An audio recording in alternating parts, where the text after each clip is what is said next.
Hello tout le monde et bienvenue dans un nouvel épisode de Papote et Popote. Aujourd'hui on se retrouve dans le 20e arrondissement et je vais tester un restaurant qui s'appelle Miliki, qui est en fait un coffee shop avec Chloé qui m'a contacté par Instagram pour venir papoter avec moi. Et si vous ne me connaissez pas, moi c'est Caroline, Appétit Libre sur les réseaux et je teste des bonnes adresses en compagnie d'invités qui me parlent de leur rapport à l'alimentation. Alors si vous aussi vous souhaitez me parler de votre rapport à l'alimentation ou de votre alimentation tout simplement, n'hésitez pas à me contacter sur Instagram ou en commentaire de cette vidéo. Et surtout, n'oubliez pas de vous abonner si le sujet de la chaîne vous intéresse. Je fais aussi quelques petites vidéos react de temps en temps. Si vous aimez débunker la diète culture et tout ce qui s'apparente à notre alimentation, ça peut vous intéresser. On va tout de suite rejoindre Chloé.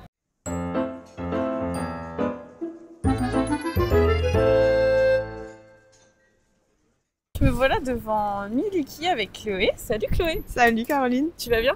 Ça va et toi? Bah ça va, je suis contente de te rencontrer.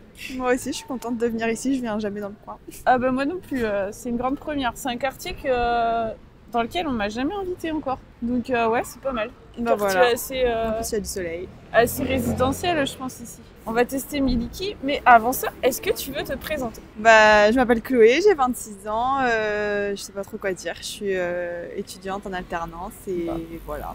T'habites à Paris? Et j'habite à Boissy-Saint-Léger, dans le Val-de-Marne. Ah ouais, d'accord. Ouais, donc t'as fait une petite Un trotte. petit peu de RER. Bon bah écoute, on va tester Miliki. Let's go. C'est parti.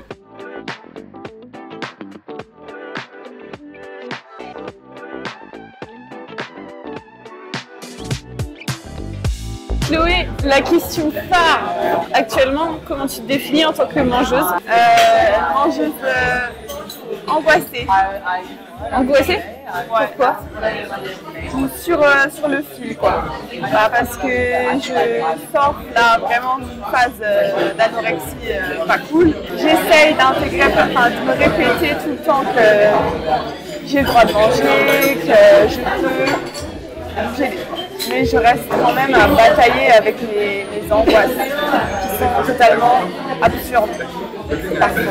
Je suis pas du tout dans un rapport serein à l'alimentation, même si ça va beaucoup mieux qu'avant. Et du coup, bah, je sais pas, tu veux parler un peu de ton parcours ou pas forcément? Comment t'es tombée là-dedans? Voilà. J'ai commencé à avoir des troubles alimentaires quand j'avais 14 ans. Je me rappelle qu'en fait j'ai culpabilisé de prendre du plaisir à manger. Enfin, j'avais vaguement conscience de mon corps et je me trouvais trop grosse, même si j'étais vraiment mince à l'époque, mais c'était pas ça qui m'obsédait le plus, c'était juste je suis faible parce que je prends du plaisir à manger, que je suis grande et j'étais un peu cataloguée comme la grande de la famille. J'ai commencé à obséder là-dessus, je suis tombée dans l'anorexie, tout le lycée j'étais là-dedans. Ensuite j'ai commencé les études supérieures et là j'ai fait vraiment le yo-yo entre l'anorexie, hyperphagie. Et à un moment ça s'est un peu stabilisé, enfin j'étais vraiment dans la quasi-guérison. C'était totalement vivable, enfin j'étais fonctionnelle quoi, mais j'étais pas... C'était quoi? J'étais fonctionnelle par rapport aux troubles. J'étais la vie guérie. Mais comment t'as fait? Enfin, ça s'est traduit par quoi au départ en fait? T'as essayé de manger moins? Comment t'as fait? Quand t'avais 14 ans? T'as fait un régime? T'as fait quoi? Non, enfin je me suis pas dit que j'allais faire un régime et franchement je sais même pas. J'arrive pas à me rappeler vraiment de l'entre-deux, je me rappelle juste de l'avant et de l'après quand je mangeais vraiment plus grand chose. Je regardais en fait des sites internet avec les noms des calories, tout ça, je regardais comment brûler le plus de calories. Ouais, donc t'essaies de faire un régime, t'essaies de faire du poids en fait. Ouais, mais je pense que c'était même pas ça. Au tout départ, c'était même pas ça. Mais franchement, c'est tellement flou parce que rapidement, j'avais plus de cerveau, quoi. Ah ouais, t'as perdu du poids rapidement, vite? Ouais, pendant toute ma seconde, ça allait relativement. Et puis l'été entre ma seconde et ma première, là, j'ai vraiment perdu beaucoup de poids sans que même je réalise. Et ensuite, je me rappelle qu'en première, j'étais un zombie. Enfin, je me rappelle pas grand chose en vrai de cette période. Et tes parents, ils ont réagi comment? Mes parents, moi je disais qu'il n'y avait aucun problème. Hein. Oui, classique. Ouais, et mes parents ne voulaient pas non plus admettre que j'avais un problème. Le truc qui a tiqué, c'est que j'avais plus mes règles, évidemment. Donc ma mère, elle m'a envoyé voir une gynéco. Et je me rappelle que la gynéco m'avait pesée Et je me pesais pas en fait avant, donc je savais même pas quel était mon poids. Et elle m'a pesée et elle m'a dit vous êtes anorexique. Et Ah ouais, comme ça. ouais, franchement, elle était vraiment cash. C'est chaud, quoi. C'est dur de dire. Ouais, et puis moi j'ai dit bah non, et puis ma mère a dit bah non, elle mange parce qu'en fait, oui, je mangeais, mais voilà, tu connais, tu manges des légumes et puis tu mets pas de sauce, et puis en fait, du coup, tu donnes l'impression à l'entourage que tu manges, mais en fait, je partageais que les repas du midi tout soir avec mes parents, et à ces repas-là, je mangeais pas grand-chose. Et puis le reste du temps, tu mangeais rien. Et puis le reste du temps, je mangeais pas. Et puis, faut arrêter ce mythe, en fait, les anorexiques, elles mangent. Bah oui, enfin, c'est ça, je mangeais effectivement. Sinon, tu vis pas, sinon tu meurs rapidement, quoi. Exactement. Donc ma mère, bah non, elle mange, elle est comme son père, parce que mon père, il est grand, il est maigre, il ne mange pas beaucoup non plus, tu vois, donc c'était, bah non, il n'y a aucun problème. Donc j'ai été voir une endocrinologue parce que peut-être j'avais un problème hormonal, de thyroïde. L'endocrinologue m'a dit pareil, elle dit bah si, elle est anorexique. Et moi, bah non, je mange, voilà. Mais en fait, ta mère, elle devait remarquer qu'il y avait une différence entre avant et après. C'est plutôt, tu vois, quelqu'un qui a jamais beaucoup mangé, voilà, c'est comme ça. Mais si avant, s'il y a une cassure du comportement, quoi. Bah ça, elle l'a pas remarqué. Je pense qu'elle n'a pas remarqué au départ. Ensuite, elle a commencé à y faire attention. Et bon, c'est au bout d'un bon moment qu'elle commençait à me dire bon, tu pourrais manger un peu plus, reprends ci, reprends ça. Je pense que ça lui faisait peut-être vraiment peur et mal, donc elle voulait pas réaliser le déni total, quoi. Mais je pense qu'elle s'en rendait compte. Et donc après, t'as été hospitalisée. Comment t'as fait après? Non, jamais. Jamais. En tout cas, au lycée, j'avais pas de suivi, j'avais commencé à en suivre avec une psy, mais j'ai vite abandonné. De toute façon, moi j'étais dans le déni total, je voulais pas que quelqu'un me dise que j'étais anorexique, parce que sinon mes parents allaient me forcer à manger plus. Et puis je suis partie de chez mes parents 1 an après le lycée. Et t'as habité toute seule? J'ai habité en coloc. La première année, c'était genre la replongée. J'allais un petit peu mieux, et là c'était la replongée parce que du coup je pouvais peser ce que je mange. Chez mes parents, je pesais pas ce que je mangeais. Je savais à peu près le nombre de calories de chaque truc, mais je calculais pas la calorie près, quoi. Là, je m'étais mise à tout calculer. Et c'est l'année suivante où là en fait ce qui m'a sauvée entre guillemets, c'est la faim extrême. J'avais trop faim, j'arrivais plus à me restreindre du tout. Mais t'as jamais personne qui t'a forcé à te soigner, en fait? Non. À aller voir un psy, avoir une hospitalisation? Non. Donc en fait, t'as continué ta scolarité comme ça, quoi. Ouais, c'est ça, normal. Et t'allais à la cantine? J'allais pas à la cantine, je rentrais chez moi tous les midis. Et ouais, même maintenant, ça me paraît dingue. Ouais, c'est fou que tes parents, ils t'aient pas forcé, en fait. Parce que quand t'es mineur, bon après, quand t'es majeur, tu fais ce que tu veux, mais quand t'es mineur, ils peuvent limite te forcer, en fait. Ouais. Pas trop ton mot à dire. Bah, tu sais, je leur en ai voulu un peu après coup. Bah après, je pense qu'il n'y a pas à leur en vouloir, parce que de toute façon, ils t'auraient forcé, ça aurait rien changé. C'est ça. Et parce que t'étais pas dans la bonne dynamique, en fait. Ouais.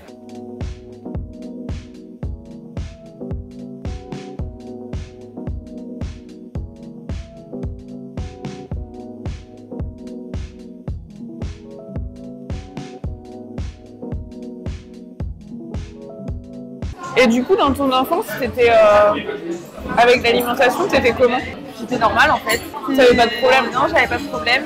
Après, j'étais beaucoup chez une nourrice. En fait, j'ai été un peu cataloguée comme la gourmande parce que j'aimais bien manger, j'étais pas difficile. Et j'étais souvent comparée à ma sœur qui ne mangeait pas beaucoup, qui était toute mince. Ça a joué vraiment beaucoup dans la naissance. Dans ta famille, c'était valorisant de manger peu? En fait, le fait qu'ils disent que t'étais gourmande, c'était une critique? Ouais, non, j'en sais rien, tu vois. Parce qu'en fait, tu vois, moi j'ai l'impression qu'il y a vraiment un moment dans la vie d'une femme où, en fait, quand t'es enfant, quand tu manges bien, t'es genre... mais je pense que c'est pas... peut-être un peu pareil pour les hommes, mais... Quand t'es enfant, en fait, les enfants qui mangent bien, les parents et les adultes, ils sont contents. Ouais. Ah, ils mangent bien, ils mangent de tout, ils mangent ses légumes. Et puis, en fait, dès que tu grandis, en fait, là, maintenant, en fait, arrête de manger, quoi. C'est là maintenant, tu deviens ado et Et en plus, c'est pile au moment où tu commences à manger des quantités d'adultes en fait. Ouais. Parce que quand t'es petit, bah, tu manges des quantités d'enfants et là tu commences à augmenter tes apports. Et là, c'est tout le monde panique quoi. Ouais, c'est vraiment bizarre parce que j'étais vraiment très souvent chez une nounou, enfin une nourrice. Et en fait, chez eux, autant on était obligés de finir nos assiettes. Genre vraiment forcé, même si tu détestes le truc. Et en même temps, il y avait quand même le truc de je me rappelle, il y avait des petits trucs, des petites phrases comme ça de tu vas grossir. Parce qu'ils étaient à fond dans la culture des régimes. Chez ta nourrice. Ouais. Mais en même temps, il fallait que tu finisses ton assiette. Donc le truc un peu contradictoire. Parce que moi, je me rappelle quand on me disait que on me disait pas que j'étais gourmande, on me disait que je mangeais bien. Ouais. Mais quand j'étais enfant, je le prenais comme un compliment en fait. C'était positif, vraiment, tu vois. Bah oui. Parce qu'en fait, pour les adultes, c'était positif, c'était pas une critique. Et il y a un moment où, quand on me dit ça, bah, tu le prends mal. Bah, c'est bon. Hein. La brioche, elle est trop bonne. Après, moi, mes parents, ils sont pas trop dans les régimes, tout ça. Mais la famille du côté de mon père, ils sont à fond là-dedans et c'est valorisé de pas manger beaucoup et de manger très très sain. Et à chaque repas de famille, c'est des discussions qui tournent plus ou moins autour de ça. Mais après, je pense qu'il n'y a vraiment pas besoin d'être dans les régimes en fait. En fait, rien que critiquer le corps des autres, oui, voilà. Ou dire t'as vu, je sais pas, tata machin, elle a pris du poids, enfin tu vois. En fait, même sans faire de régime, critiquer le corps des autres. Ça, enfin, je sais pas, je trouve que les gens dans les conversations, ils parlent souvent de ça en fait. Ouais. Et dans beaucoup de familles, c'est clair. C'est accorder de l'importance à son apparence. Même je pense que même si c'est pas forcément sur la forme de ton corps, si c'est sur commenter le corps des autres en fait. Ouais. Tu vois, tu te rends compte que quand tu vas dans des familles où il y a zéro discussion là-dessus, enfin je sais pas, l'ambiance est moins malsaine on va dire. Ouais, ça doit être pas mal. Et du coup après t'as fait tes études, t'es partie de chez tes parents, t'as été en coloc. Ouais, alors j'ai dit que j'ai pas été hospitalisée, mais j'ai pas été hospitalisée pour l'anorexie. Au moment où je suis tombée dans l'hyperphagie, je suis allée voir de moi-même psy, parce que quand t'es dans l'anorexie, t'as pas forcément envie d'en sortir. En général, c'est quand tu commences à faire des crises que là tu... Et du coup, toi, ça s'est passé comment? T'as fait des crises, c'est ça? Ouais. Et t'as pas fait de compensation? Et je compensais pas. Enfin, de temps en temps. Au début, j'arrivais à compenser en faisant du sport, en mangeant moins le lendemain, tout ça. Ouais. Et au bout d'un moment, juste l'idée de compenser, ça me refaisait faire une crise. Enfin, c'était, je faisais tous les jours, c'était un enfer. Et t'as jamais vomi? Jamais. Et je pense que le vomi, c'est un type de compensation qui est entre guillemets moins engageant, parce qu'en fait tu manges, tu vomis. Enfin, ouais. Je vais pas dire que c'est simple, mais c'est moins contraignant, je pense, que de faire des heures de sport. Ah oui, ou de jeûner pendant je sais pas combien de temps. Mais j'ai essayé de me faire vomir plein de fois, j'ai jamais réussi. Tu vois, pour moi, c'était mon rêve de réussir à me faire vomir. Enfin, c'est con d'en arriver à là, mais non. Et du coup, j'ai pris du poids vraiment beaucoup, très vite. Insupportable évidemment, et j'ai été hospitalisée mais pour dépression en fait. Parce que du coup c'est des crises qui t'ont rendue dépressive. Ouais, enfin en fait à ce moment-là j'aimais pas mes études, je pense que ça participe, enfin il n'y avait pas que ça mais évidemment ça m'a rendu complètement trop mal, je me sentais folle tous les jours quoi. Enfin, je me rappelle que je me disais non bah là j'achète plus de gâteau parce que sinon je vais faire une crise, j'achetais plus rien et au final tu te retrouves à je sais pas quelle heure à aller au Carrefour pour acheter tes aliments pour faire ta crise. Même si tu t'étais dit que tu les achetais pas. Carrément, des fois je prenais des trucs à ma coloc et ensuite j'en ai en racheté pour lui remplacer quoi. Et le fait d'avoir été hospitalisée pour ma dépression, enfin je m'ai occupé ma dépression. Bah, ça m'a aidé parce que ça m'a aidé. J'avais des repas. J'avais des repas, donc je pouvais pas faire de crise et ça m'a vraiment reconnecté à mes sensations de là j'ai faim, la nourriture elle est là, c'est bon. Mais en même temps quand tu faisais tes crises, c'est aussi parce que tu mangeais pas des repas consistants en fait. Enfin, c'est parce que j'étais dans le cercle de j'ai fait une crise donc le lendemain je compense. Enfin, vraiment le truc le pire, je mangeais pas assez la journée donc le soir je faisais une crise. Enfin, juste quand t'es là-dedans, juste l'idée de te dire bah c'est pas grave, demain je vais compenser. Bah du coup tu refais une crise derrière. Enfin toute la journée tu passes à faire des crises en te disant demain je me remets à la diète quoi. Ça c'est le piège que j'essaye en ce moment d'éviter. En ce moment tu sens que t'es encore là-dedans? Ouais. Enfin en fait il y a un an et demi je suis tombée dans l'anorexie bien, quoi. Enfin, bien, non, pas bien, mais. Et cet été, je me suis dit, c'est pas possible, parce que en fait, l'année dernière, j'ai arrêté, j'ai rien fait, j'étais vraiment très mal. Et là, j'ai recommencé une formation en alternance, et cet été, je me suis dit, c'est pas possible, je peux pas continuer dans mon état, enfin, je peux pas, en fait, être fonctionnelle et travailler dans mon état. C'est impossible. Il faut que j'arrête ça. Et au début, ça allait. C'était pas facile, mais j'ai réussi à faire sauter des barrières alimentaires et tout ça au fur et à mesure. J'avais pas pris trop de poids au début, donc ça allait en fait. Mais tu te pesais en fait? Bon, là, ma balance est à Reims. Je me pèse que quand je rentre à Reims. Alors qu'avant, je me pesais tous les jours. C'est quand même mieux, mais ça reste trop. Trop pour s'en sortir, quoi. Enfin, c'est ça, en fait, il faudrait que je la jette, quoi. Enfin, je la jette. Je la mets en quarantaine et je la ressors jamais. Parce que du coup, tu te pèses toutes les semaines, toutes les 2 semaines? Moins souvent, je rentre moins souvent que ça, mais moins 2 fois par mois. C'est même sans me peser, en fait, je l'ai vu sur mon corps que j'avais grossi, mais vraiment du tout. J'ai dû refaire ma garde-robe. Donc ça, t'arrives pas... T'as du mal? Ouais, il y a des pensées dans ma tête enfin, j'ai refait des crises d'hyperphagie et j'ai recommencé à avoir ce cercle de pensées à me dire ok, demain je me restreins. Alors qu'en fait, non, le deal avec moi-même c'était guéri, quoi. C'est pas je me restreins parce que j'ai trop mangé aujourd'hui. Donc il y a un moment là, ces 2 dernières semaines ça va mieux, mais le mois qui vient de passer c'était très compliqué parce que j'avais vraiment, j'ai vraiment conscience de tout le poids que j'ai repris. Ouais. Donc le fait de m'habituer à mon nouveau corps, de plus rentrer dans mes vêtements et tout ça, plus la solitude dans laquelle je suis un peu à Paris, je pensais qu'à ça en fait. Et tu penses que t'as de la dysmorphophobie ou... Ouais, j'essaye de pas faire ça, de pas regarder mes photos d'avant et tout ça, comment j'étais. Mais des fois je retombe sur des trucs et cet été, je sais pas. Cet été, mais du coup, sur les photos, tu te trouves bien? Non, justement, ça m'hallucine parce que cet été, j'avais pris 2 kilos, je crois. Et je me disais, oh là là, c'est bon là, j'ai repris trop de poids. Je regarde les photos des vacances, je me dis, mais j'étais maigre en fait. T'étais maigre, ouais. Comment j'ai pu penser qu'avec ce poids que j'avais repris, j'étais bien et ça allait aller mieux, quoi, n'importe quoi. Et donc je pense que, ouais, c'est toujours le cas, quoi. Et actuellement, t'es suivie? J'ai une psychiatre. J'avais commencé un suivi avec une psychologue. Le truc, c'est que comme je suis à moitié à Reims, à moitié à Boissy, bah, c'est compliqué. Quand je rentre à Reims, j'ai pas le temps vraiment d'aller la voir. Donc là, j'aimerais bien retrouver une psy dans le coin. Après, il y en a pas mal en studio. Non, mais j'ai une coloc. Ouais. Et elle est tout le temps là, ta coloc. Et tu peux pas t'isoler. J'ai déjà fait un peu les rendez-vous en visio et même si je me dis qu'elle entend pas tout, en vrai nos chambres elles sont très très collées, j'entends tout ce qu'elle dit. J'ai trop peur en fait, je suis pas à l'aise. Et ta coloc elle est au courant? Elle sait pas que t'as des troubles alimentaires? Vous mangez ensemble? Non. Ça c'est. Elle a peut-être aussi des troubles alimentaires? Peut-être. Mais je pense pas.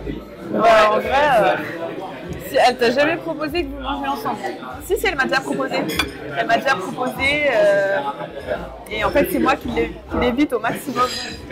Genre le soir, j'attends qu'elle ait mangé pour aller manger. Enfin, j'ai pas envie de manger avec elle. Mais des fois elle m'a proposé, on a déjà fait un resto ensemble. Et justement quand des fois je la vois manger, elle c'est vraiment, elle mange des trucs genre des pâtes au fromage. Elle aime pas cuisiner.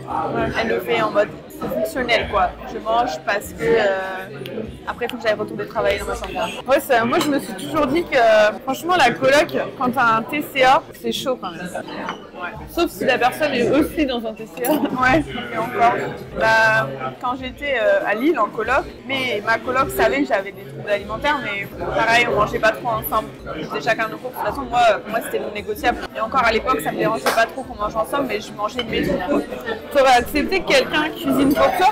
À l'époque, difficilement. Après, à un moment donné, j'ai été en couple et j'ai invité un peu avec mon ex et cuisiner pour moi, ça allait quoi.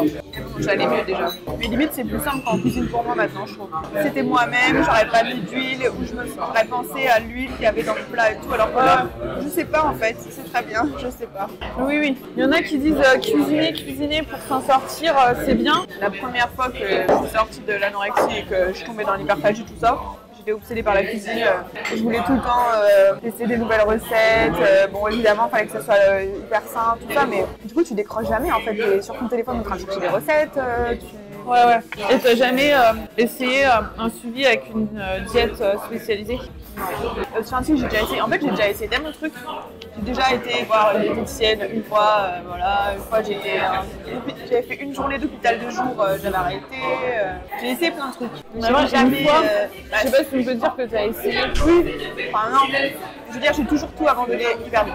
Une fois, c'est vraiment pas suffisant pour savoir.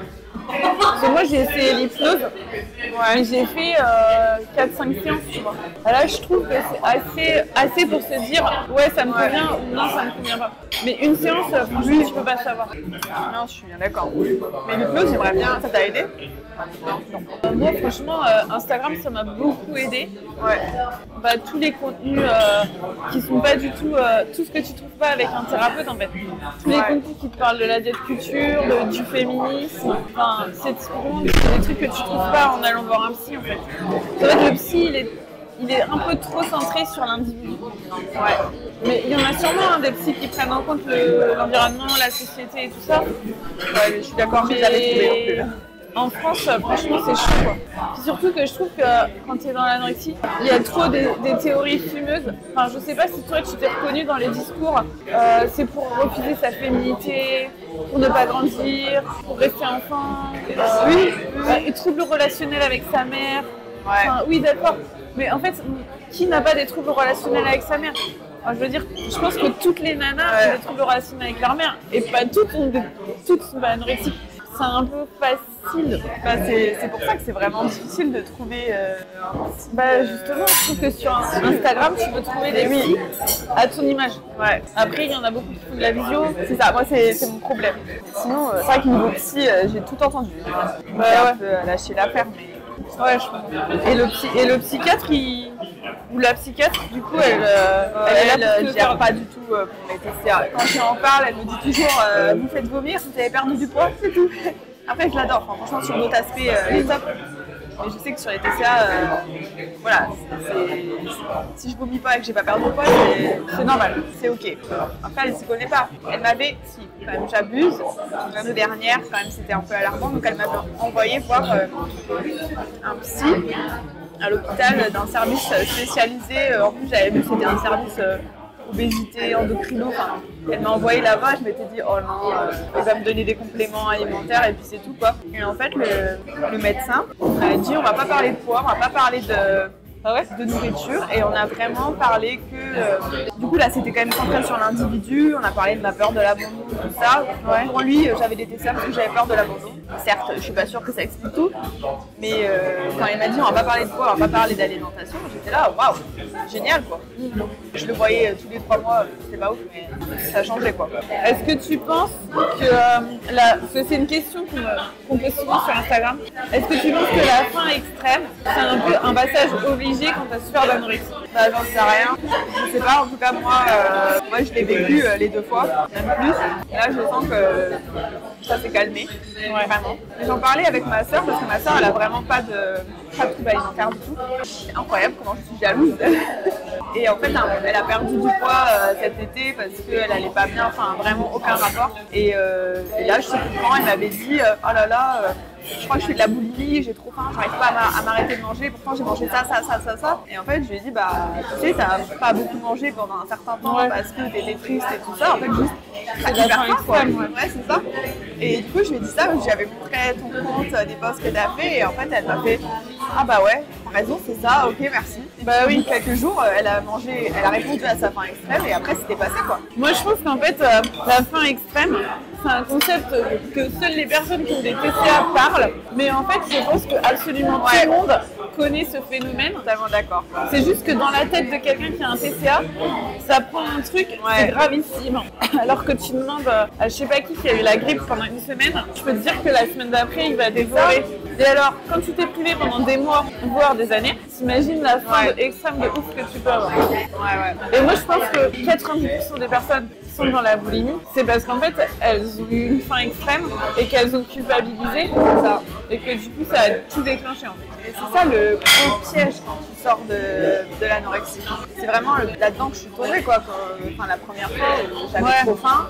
Donc après, je voulais compenser. Donc en fait, tu tombes dans l'hyperphagie ou la boulimie. c'est inévitable quoi. Dans l'hyperphagie, t'as un critère qu'on oublie souvent de dire. T'as les critères, le nombre de crises, blablabla, perte de contrôle. Ouais. Et en fait, le dernier critère, c'est ne survient pas au décours d'un épisode d'anorexie. Ah ouais? Ouais, c'est le dernier critère en fait.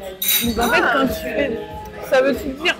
Ça veut dire que en fait, si t'es dans l'anorexie, avoir de l'hyperphagie, c'est attendu. Ouais. Mais là, je me sentais tellement seule un peu ces derniers mois dans mon processus de retour à la normale. Du coup, je cherchais, je sais pas, des témoignages de gens qui sont dans la faim extrême parce que moi j'avais, enfin là ça s'est calmé, mais j'avais une faim quand je mangeais un repas, je pouvais ne pas m'arrêter et c'était pas, c'était juste parce que j'avais trop faim quoi. Si tu veux en parler, comment ça s'est traduit en fait? Parce que la faim extrême, il y en a ça va être une boîte de gâteau et il y en a ça va être une baguette de pain, un plat de pâtes, 3 tranches de brioche, enfin tu vois c'est subjectif. Ouais. Il y en a genre ils mangent 2 tartines de Nutella, c'est de la faim extrême tu vois. Ouais. Donc en fait concrètement, pour moi il n'y a pas de quantité, c'est plutôt le fait de se dire que tu viens de manger un repas, genre 15 minutes après ou 20 minutes après, t'as déjà refaim en fait. Et un repas normal tu vois, ça peut être plus que ça tu vois. Ouais. Genre ça plus un dessert. Et 30 minutes après t'as encore faim. Ouais, c'est... Je me sentais un peu anormal quoi. J'étais là et je mangeais mes trucs et puis après mon repas j'avais encore faim, mais c'était pas la petite faim de genre je prendrais bien un dessert, c'était genre vraiment j'ai faim quoi. Et je continuais et donc j'étais consciente que c'était pas une crise et en plus autant avant quand j'étais en anorexie avoir le ventre rempli et ne plus avoir faim c'était une angoisse horrible, je pouvais pas supporter de plus avoir faim en fait. Et là c'était l'inverse, il fallait que je stoppe ma faim. Et j'avais l'impression que ça allait jamais s'arrêter. C'était un peu dur, mais bon, je savais bien ce qui m'arrivait quoi. Donc, ça va, j'avais le recul.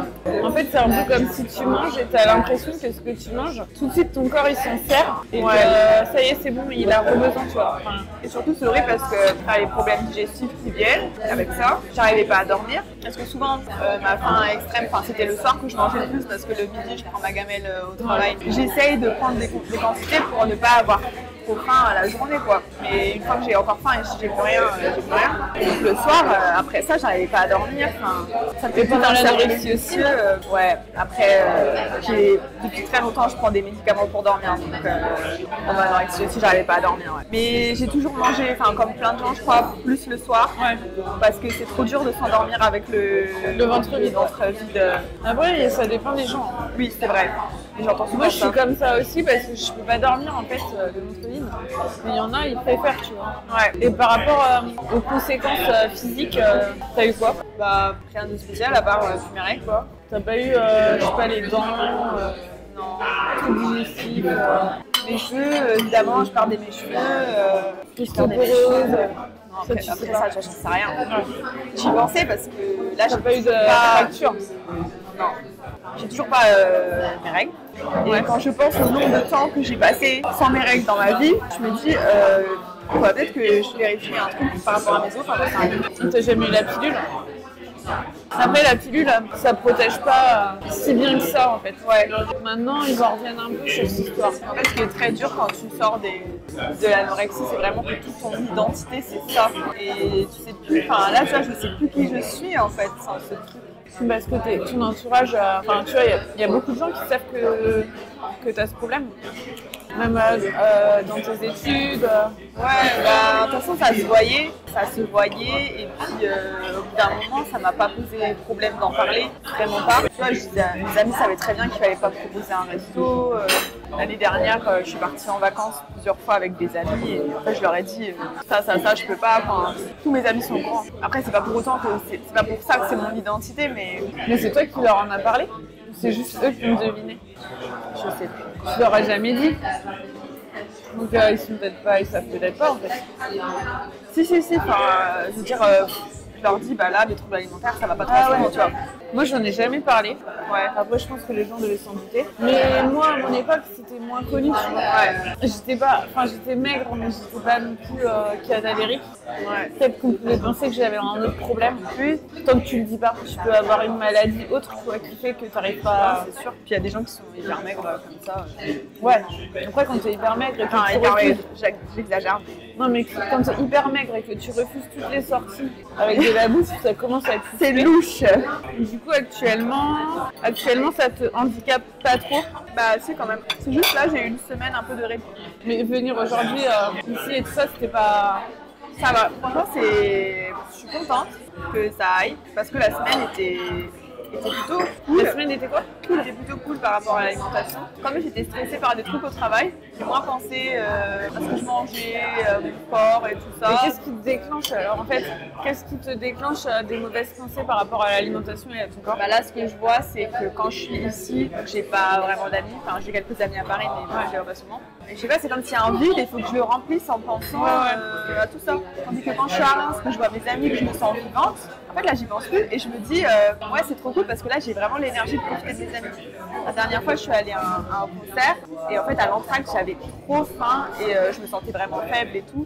Et d'habitude j'aurais pas mangé là-bas, je me serais dit bah j'attends que je rentre chez moi pour manger parce que je voulais pas, je ne mangeais jamais à l'extérieur. Ouais. Et là je me suis dit mais en fait mange quoi, tu vas pas réussir à profiter de l'autre moitié du concert. Et j'ai mangé et après j'avais plein d'énergie et j'étais tellement, enfin pour moi c'était une victoire incroyable de manger pour avoir de l'énergie et pas passer à côté de ça. Et donc je culpabilisais pas en fait. Enfin, je veux guérir parce que je veux avoir l'énergie de profiter de la vie et ressentir la vie, tout ça. Et quand je suis dans un environnement social où je me sens bien, où je suis avec mes amis, les gens que j'aime, bah, je sens que ça vaut le coup. Mais quand je suis seule, j'ai l'impression que ça vaut moins le coup. Et c'est là que les bénéfices secondaires de l'anorexie me font plus envie, quoi. Ouais, puis après c'est un cercle vicieux parce que du coup quand t'es seule, tu fais les mécanismes de la maladie. Ouais. Mais qui t'isole aussi, c'est ça? Et en fait, au bout d'un moment, t'es prise au piège parce que ça va que t'arrives à en sortir quand t'es à Reims. Parce que des fois, t'es tellement pris dans ce truc-là que tu refuses après les... Ouais. Dès qu'on te propose un truc, tu refuses et en fait, tu t'enfermes dans le cercle. Franchement, c'est un cercle vicieux pourri, quoi. Il faut vraiment trouver une raison de guérir, quoi. C'est comme arrêter de fumer. Si t'as pas envie d'arrêter de fumer, tu vas pas réussir à arrêter de fumer. Ben, si t'as pas envie de guérir et qu'il n'y a pas un truc qui te pousse à guérir. Donc toi, c'est quoi alors tes motivations? Ben, là, c'est d'avoir mon diplôme et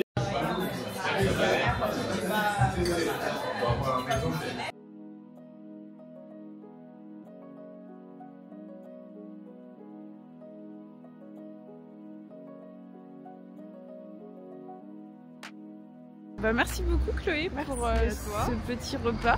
J'espère que ça t'a plu. Ouais. C'était chouette. Bah écoute, merci pour l'adresse. Hein. C'était un petit coffee shop sympathique. Ouais, on recommande. Ouais, on recommande, ouais. Ils sont très sympas. Ils sont très sympas. Et du coup, est-ce qu'on peut partager soit ton compte Insta, soit un autre réseau si des gens veulent te contacter? Ouais, mon compte Insta Estiladelle Culture, ouais. Qu'on mettra dans la description. Voilà. Ouais. Et bah sinon, on vous dit merci d'avoir regardé la vidéo jusqu'au bout. N'hésitez pas à la liker, la partager, à la commenter. Et on se dit à une prochaine vidéo. Bye bye.